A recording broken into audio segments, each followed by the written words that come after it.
E hari I te mea ko waitangi anake e whakatau ana kia kaua ngā whakamānawatanga ōkawa o te rā o waitangi e tū I tēnei tau. Engari ara atu anō hoki ētahi atu iwi, ētahi atu rohe e whai ana I taua tauira.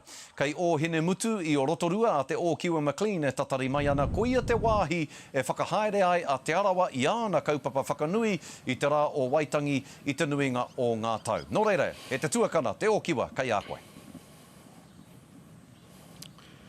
Skari me pēnei rā te kōrero I ngā tau ka mahuea ke nei, waipuketia ana tēnei o ngā marae o tira tēnei pākainga o hine mutu.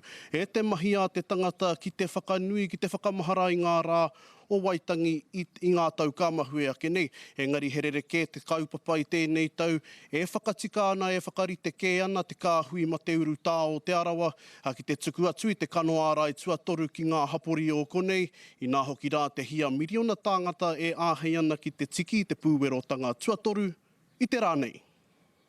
E marino ana ngā wai o te waiariki I te rānei.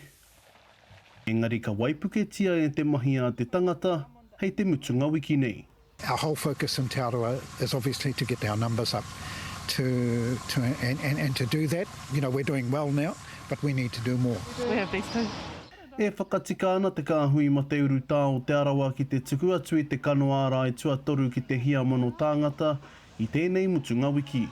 We have the capacity, roll up, haere mai kota, haere mai kota. And our approach has been, you know, a day free of Omicron is an opportunity for us to do more. Nō te rānei e āhei ana tōna 3 miriona tāngata ki te whiwhi I te kanoara I tuatoru. We know that a lot more of our people have become eligible now, and so we're back at the pump on Sunday and Monday. Aha koe he harerei, kei reira mātou e bai. Hāunga ngā whakakorenga o ngā kaupapa whakanui te rā o waitangi ki Rotorua nei, hei tā Morrison. One thing we can do is to celebrate in our family, celebrate their day by coming to get your booster.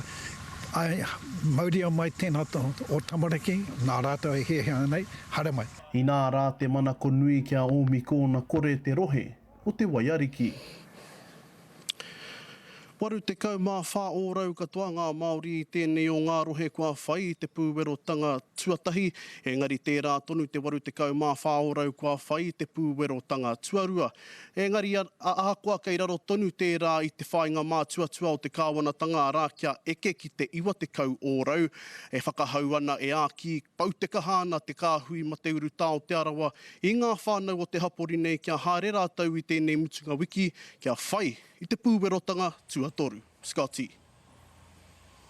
Tēnā rā koe e te o Kiwa e hoa, me te mihi tonu ake ki tō tāua tūpuna whare kei muri a koe e tūana tama te kapua te rangatira o te arawa. E mihi ana ki a koe e te o Kiwa, tēnā koe e nā whakamārama.